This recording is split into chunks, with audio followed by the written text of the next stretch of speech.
अस्सलाम वालेकुम guy guys, how are you? Hope you आप लोग जो है अच्छे होंगे। तो मेरा आज का छोटा सा टॉपिक है कि हमारे वज़ीर दाखिला साहब मोहतरम शेख रशीद साहब, उन्होंने अब से कुछ देर कबल जो है एक प्रेस कॉन्फ्रेंस की और उसमें उन्होंने फरमाया कि दुनिया में कोई ऐसा कानून नहीं है, दुनिया में कोई ऐसा लॉ नहीं है जिसमें कोई भी शख्स बाहर बैठकर अपनी ज़मानत करवा सकता है। ये कैसे पॉसिबल है? आप दुनिया भर के लोग मुझे बताएं। अभी वो प्रेस कॉन्फ्रेंस में मौसूफ ये फरमा रहे थे,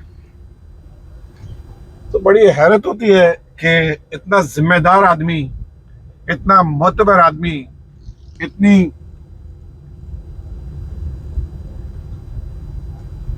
प्रेस्टीज वाली सीट पर जो बैठा है, जिसको वजारत दाखिला कहते हैं, अगर वो इस तरह की गुफ्तगू करेगा या इस तरह की बातचीत करेगा तो ये तो बड़ी ज्यादती है। पाकिस्तान के मोतबर इदारों के साथ, अदालतों के साथ ये ज्यादती है कि जिस शख्स को इतना नहीं मालूम कि क्या कोई फॉरेन कंट्रीज से आने वाला शख्स जिसके खिलाफ एफआईआर हो, जिसका नाम किसी इंक्वायरी में हो, जिसका नाम किसी एहतसाब के नाम पर उसके खिलाफ वारंट्स हों, किसी किस्म की भी उसने जुल्म किया है, ज्यादती की है, तो उसको इस किस्म का कोई राइट नहीं है कि वो ज़मानत ले सके, बेल ले सके। तो मैं शेख रशीद साहब को एक गुजारिश करना चाहता हूँ। शेख रशीद साहब, आपके पास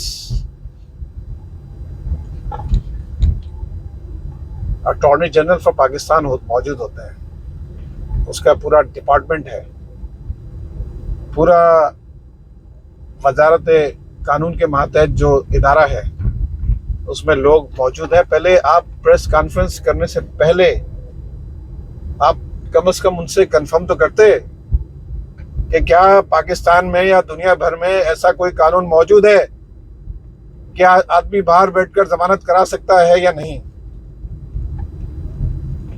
आप इतने जिम्मेदार इस वक्त ओहदे पर बर्जमान हैं, यानी कि अगर फर्ज करें कि अगर किसी शख्स ने, मैं आजकल के सिनेरियो की बात नहीं कर रहा हूं, मैं ये कहता हूं कि अगर किसी शख्स ने मर्डर किया है तो वो कानून मौजूद है, no one shall be condemned unheard. कानून पहले उसको सुनेगा तो सही कि आया इसके ऊपर कोई पॉलिटिकली एलिगेशन है या इसके ऊपर कोई ओल्ड इम्यूनिटी का कोई केसेस बना है। मैं हर चीज से बालातर होकर, बगैर किसी पॉलिटिक्स, मेरा किसी पॉलिटिकल पार्टी से कोई ताल्लुक नहीं है, कोई एफिलेशन नहीं है, ना मेरी किसी के साथ हमदर्दी है। मेरी एक ही पार्टी है, वो है लॉयर्स पार्टी, बाहर की पॉलिटिक्स।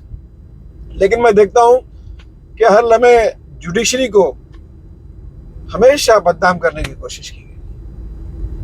आप वजारत दाखिला आपके मातहत है, आपकी लॉ इन्फोर्समेंट एजेंसी आपके पास मौजूद है। आप पहले कंफर्म कराएं कि क्या उसने जमानत ली है या नहीं ली है। अगर ली है तो अंडर व्हाट लॉ, ये समझाना आपके मुशीरों का काम है, आपके अटॉर्नीज का काम है, आपके सोलिसिटर का काम है, आपके बैरिस्टर्स का काम है कि वो वजारत दाखिला पाकिस्तान की वो लाइल में कि कोई कानून मौजूद है या नहीं मौजूद है।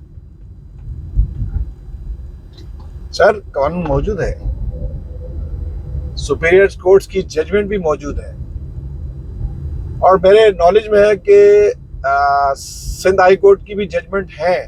और मुझे याद पड़ता है कि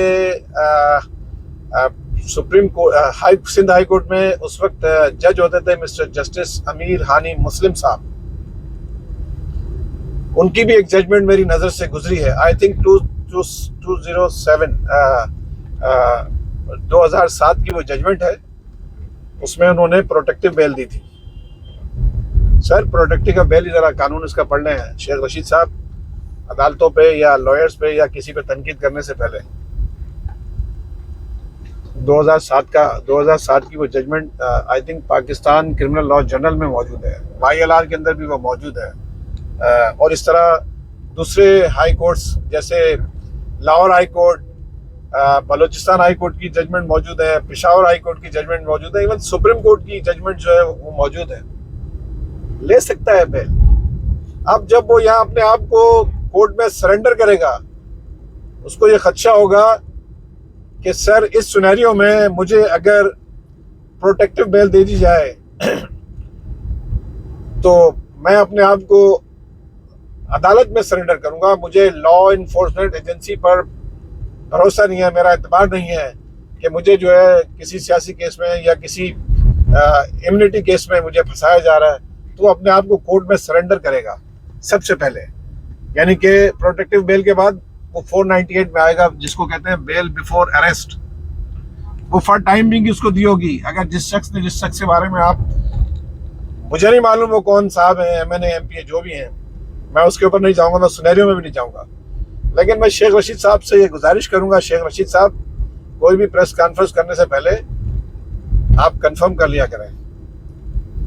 कानून मौजूद है, अदालतों के नज़ायज, अदालतों की जजमेंट, सुपीरियर कोर्ट के फैसले भी मौजूद हैं। आप ज़रूर उनको एक दफ़ा स्टडी किया करें, अपने मुशीरों से ज़रूर राय ले लिया करें। तो आप अदालतों को बदनाम करने की कोशिश मत करें कि अगर किसी ने बेल ले लिया है, किसी ने क्या कर लिया, तो ये आपका हेडेक नहीं है, कोर्ट का हेडेक है। आप भी कोर्ट के ऊपर जो है वो डिपेंडेंट है, आपने भी कल कोर्ट को फेस करना है। तो बराए मेहरबानी बादशाह सलामत साहब, जब आप सीट पे बैठा हुआ करें तो आप इस तरह की हरकतें ना किया करें।